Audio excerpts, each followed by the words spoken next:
Bonjour à tous, c'est Daniel, pasteur de l'Église biblique baptiste de Charleville-Mézières. Merci de regarder notre chaîne YouTube. Et évidemment, vous avez beaucoup de choix sur YouTube, des millions de choix en fait. Et je suis content que vous avez décidé de regarder cette leçon. Et je prie que ce soit bien motivant pour vous, pour nous tous en fait. On va continuer dans les Proverbes, Proverbes chapitre 24. Chapitre 24, Proverbe 24, versets 11 et 12. Deux petits versets. Et nous avons vu beaucoup de bonnes choses, beaucoup de bons conseils dans les Proverbes. Et on verra quelque chose pour moi, quelque chose que je crois que c'est bien motivant. Proverbe 24, verset 11, la Bible dit « Délivre ceux qui sont traînés à la mort et qui sont sur le point d'être tués. » Si tu dis, voici, nous n'en avons rien su, celui qui pèse les cœurs ne l'entendra-t-il point, et celui qui garde ton âme ne le saura-t-il point, et ne rendra-t-il pas à chacun selon son œuvre? Prions. Père, merci pour ce passage, merci aussi pour le privilège de te servir, de vivre pour quelque chose qui compte pour l'éternité. Je te demande de disposer les cœurs de ceux qui regardent cette vidéo et que ça soit un aide dans leur vie, Père. Je te prie que nous soyons tous les chrétiens, les chrétiens que tu veux, que nous sommes motivés par les besoins spirituels d'un monde perdu. Cher Père Céleste, bénis-nous, bénis ce message. Au nom de Jésus, nous prions. Amen.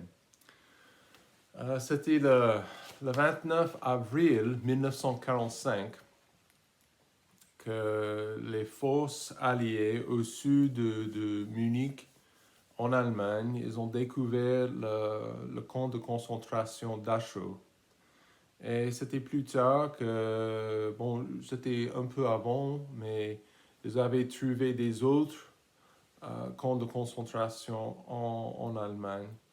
Et imaginez, peut-être vous avez entendu des histoires, mais peut-être vous n'avez pas cru. Mais comme un soldat, un responsable, vous arrivez dans le camp et vous trouvez que c'était le pire que vous avez jamais pensé. La réalité les dépravations dans les camps, les maladies, les gens qui ont été exterminés simplement parce qu'ils n'étaient pas comme les nazis. Donc, en fait, c'était c'était énormément choquant pour le monde. Même des années avant, les Alliés, les Anglais, les Américains, les Français étaient au courant, je crois. Combien de personnes ont été déportées de la France pour les camps d'extermination. Mais c'est trop triste de penser à ça. Mais si vous savez, autour de ces petits villages et de ces petites villes comme Dachau, il y avait toujours des gens, des voisins, des voisines, qui disaient aux Alliés, après leur défaite, ils ont dit que nous ne savions rien du tout par rapport à ces camps de concentration, des camps d'extermination. Même des gens qui étaient à l'extérieur des camps d'extermination, ils ont vu les cheminées, ils ont vu les seins des gens en train de flotter et de tomber par terre comme la neige. Mais ils ont même dit, on ne savait rien. Et je ne sais pas pour vous, mais chaque fois que je lis quelque chose comme ça, j'ai du mal à croire ça.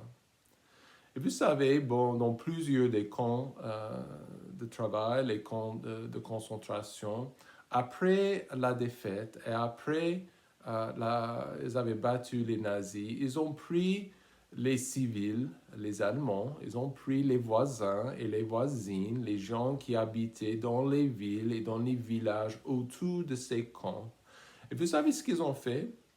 Ils les ont forcés de marcher à l'intérieur des cabanes, à l'intérieur euh, des camps, les lieux, les tombeaux remplis de cadavres, remplis de gens qui étaient que des squelettes. Et ils ont forcé des gens de voir avec leurs propres yeux ce que leur gouvernement et ce qu'ils avaient fait pour, pour exterminer les gens.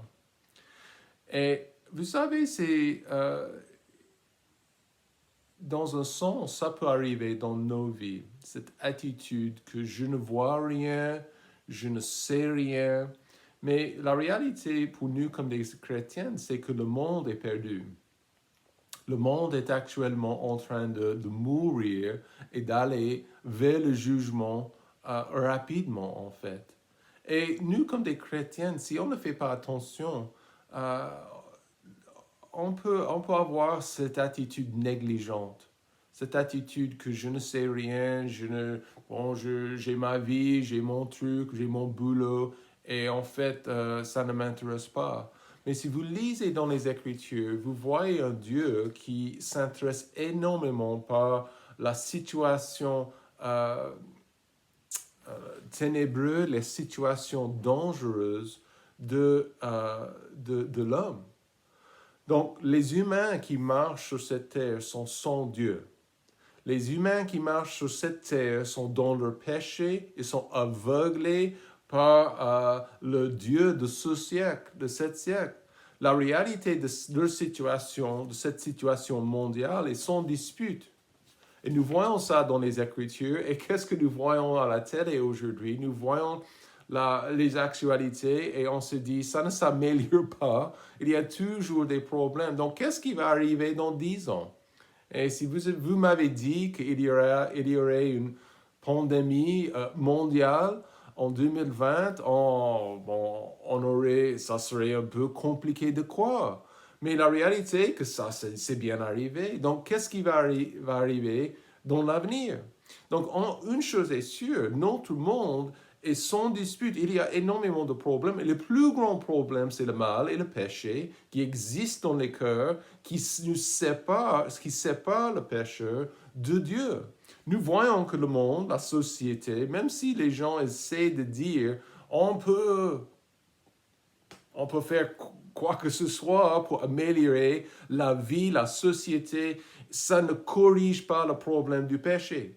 Bien sûr, il y a des avancements dans la technologie. Bien sûr, il y a des découvertes qui simplifient la vie. Mais à la base, le vrai problème n'est pas corrigé. Et c'est seulement Dieu qui peut corriger le vrai problème à la base de chaque cœur, dans chaque cœur. Donc nous voyons l'évidence de la haine, le mal dans les cœurs humains. Nous voyons les guerres, nous voyons les conflits, nous voyons même dans les foyers chrétiens, les foyers des gens, ça arrive.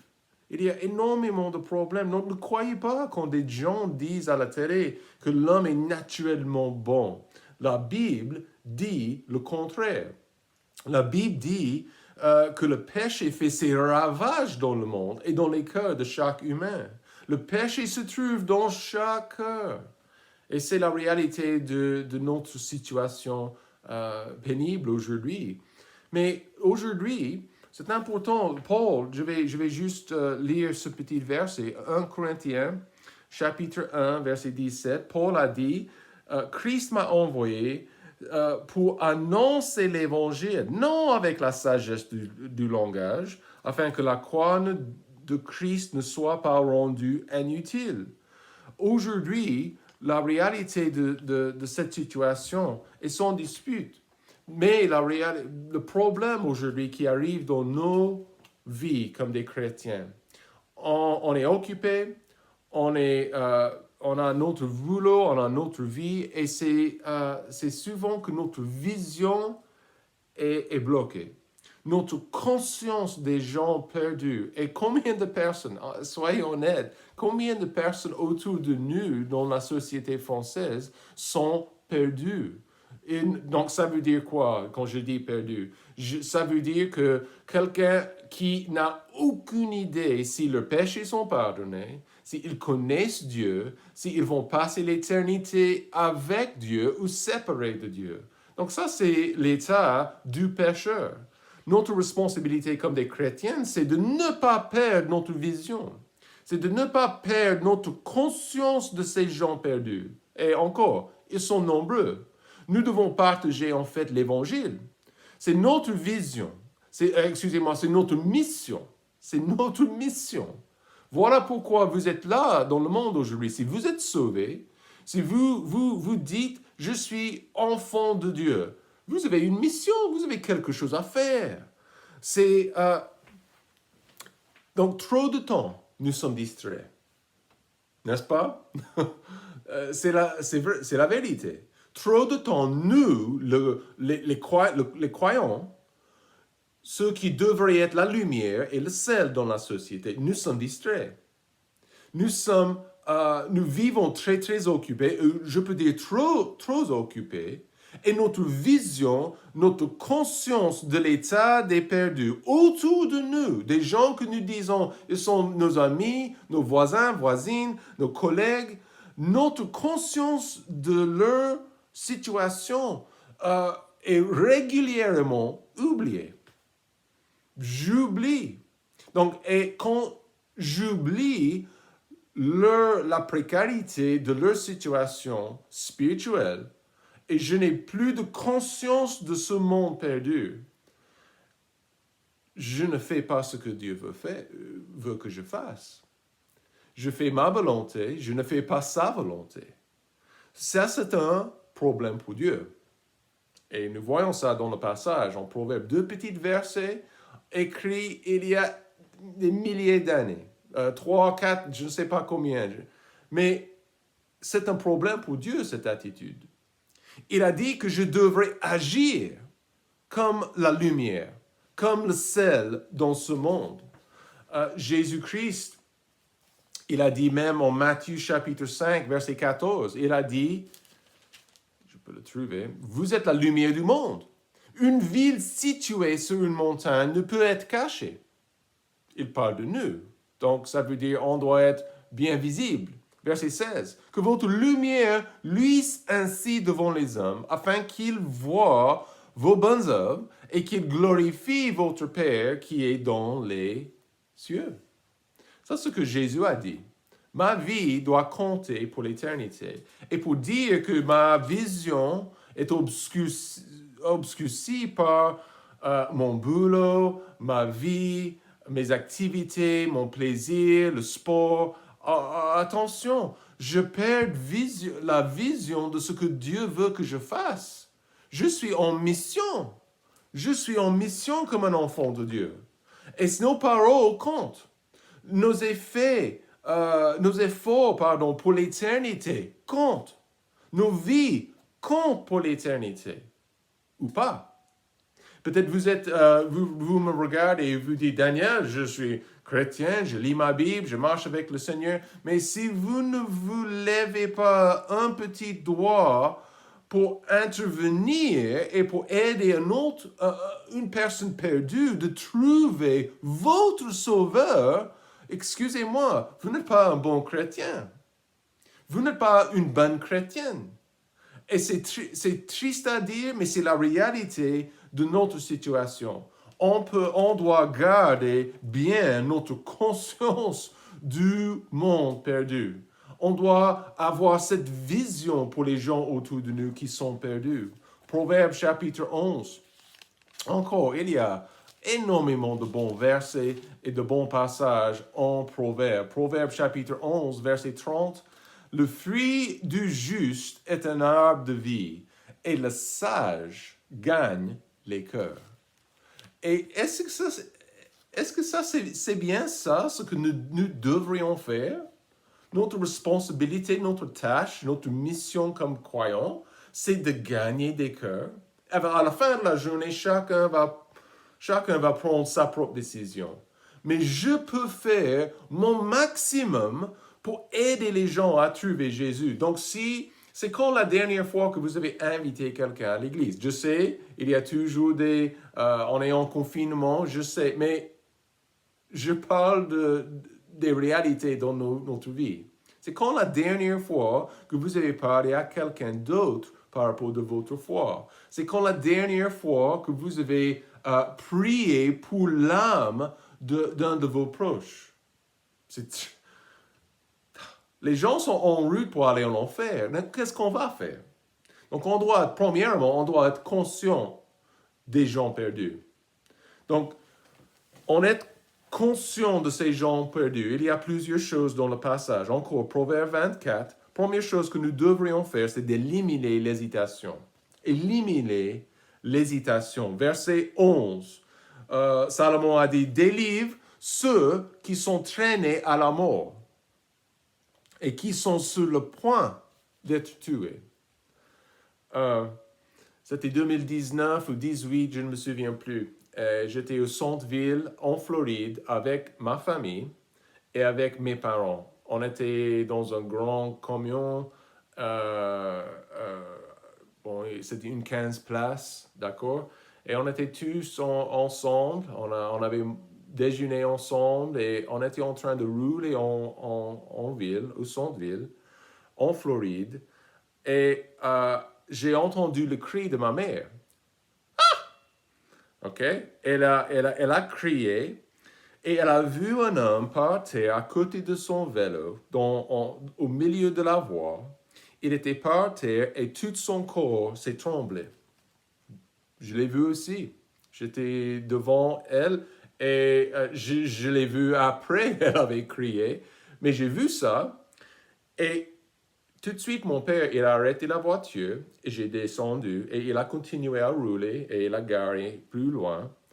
Et je suis arrivé à cet homme, première personne qui était là. Et j'ai vu que cet homme, tout son corps s'est tremblé. Et il était par terre et sa tête s'est battu la terre. Et j'ai vu le sang par terre en train de couler par le trottoir, sur la voie. Et tout de suite, il y avait une dame autour. Bon, peut-être, j'imagine que c'était une crise d'épilepsie. Mais j'ai vu le sang, j'ai vu son état, j'ai cherché. Une dame m'a donné rapidement un essuie et j'ai couché, j'ai protégé sa tête, j'ai mis ça entre sa tête qui était toujours en train de trembler. Le sang était un peu partout sur son front, sa tête. Et j'ai essayé de protéger sa tête. Et toute ma famille était dans la voiture en train de regarder et une bonne minute après, un policier est arrivé. Il a garé sa voiture pour nous protéger en fait. Et en fait, le SAMU était en route. Ils sont arrivés quelques minutes plus tard. J'ai parlé aux policiers, le SAMU aussi. Et en fait, j'ai pensé à ça. Ça devrait être naturel d'aller au secours de quelqu'un qui meurt, n'est-ce pas? Même la semaine dernière, j'étais à Mézières et j'ai vu un monsieur qui était par terre, apparemment, il avait été tapé par une voiture. Les policiers municipaux étaient en place, ils étaient en train de diriger la circulation, mais ça devrait être naturel d'aller au secours de quelqu'un qui meurt. Salomon a dit, délivre ceux qui sont traînés à la mort, en route pour mourir, et qui sont sur le point d'être tués. Donc, la réalité que des Allemands, les villageois, les civils autour de ces camps de concentration, de dire qu'ils n'étaient pas au courant de ce qui s'est passé dans ces camps, ça, c'est pas vrai. C'est pas vrai. Et on ne peut pas dire ça comme des croyants. Nous sommes au courant que les gens sont en train de mourir lentement pour aller en enfer. Salomon dit que c'est possible que nous hésitons d'aller vers les gens perdus. Il dit tout de suite, délivre ceux qui sont traînés à la mort. Donc, ça devrait être une réaction tout de suite. Je veux aider. Je veux les diriger. Mais le problème pour nous, souvent, c'est quoi? Nous hésitons souvent. Qu'est-ce qu'ils vont dire? Comment pouvons-nous le faire? Mais on peut le faire. Nous avons la réponse dans la parole de Dieu. Nous avons l'évangile de Jésus-Christ, quelque chose de concret, la vérité à partager, quelque chose qui change les cœurs des gens. Pensez à comment ça vous a changé. Donc voilà pourquoi les atrocités de la Deuxième Guerre mondiale sont affreuses. Beaucoup de gens, ils ont hésité à faire la juste chose, la meilleure chose, de protéger les gens qui étaient en train d'être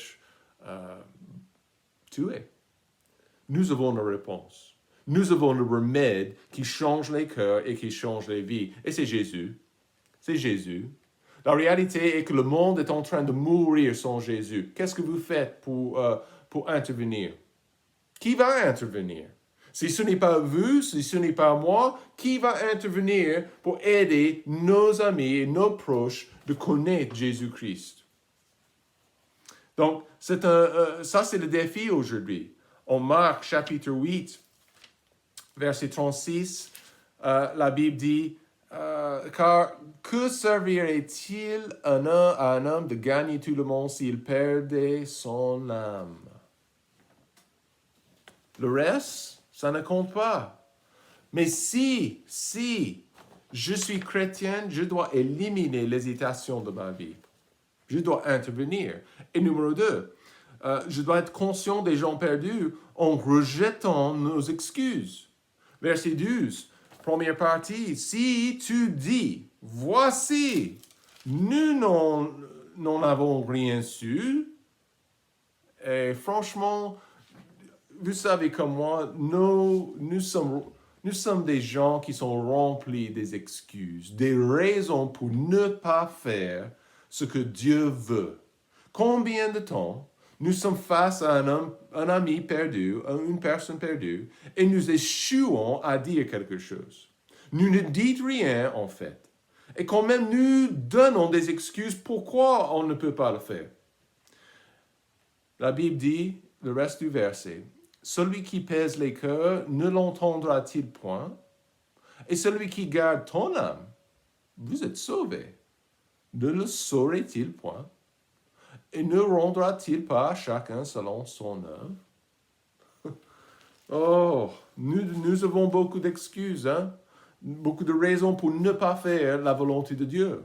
Il ne va pas accepter Dieu, il n'est pas intéressé, elle est musulmane, il est musulman, oh je ne peux pas, je n'ai pas le temps.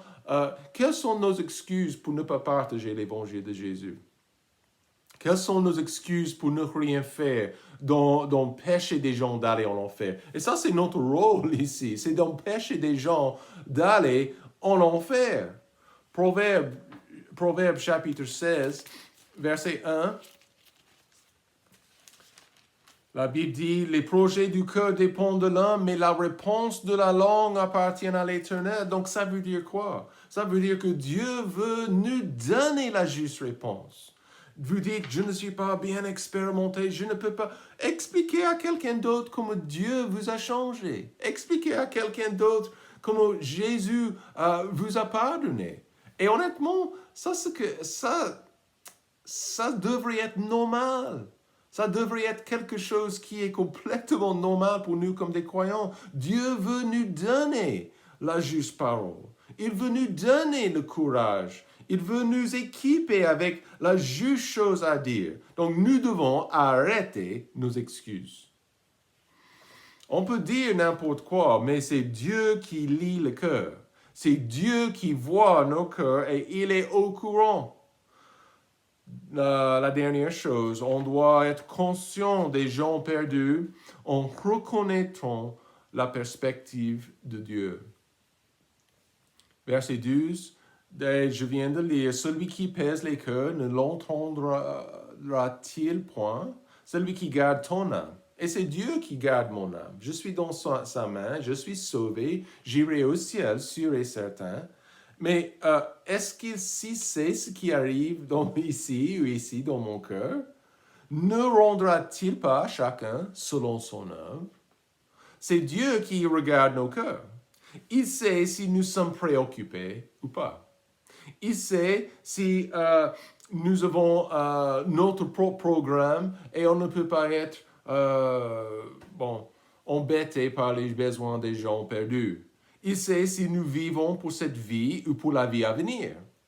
Proverbe 16, verset 2. Toutes les voies de l'homme lui sont pures. On peut donner des excuses, on peut dire n'importe quoi, mais c'est l'Éternel qui pèse les esprits. Dieu sait, il sait, et sa perspective, c'est quoi?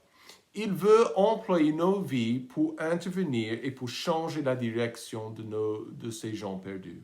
Dieu aime le monde perdu. Il aime le monde perdu. Et il regarde nos cœurs pour voir si nous avons cet amour, le même amour.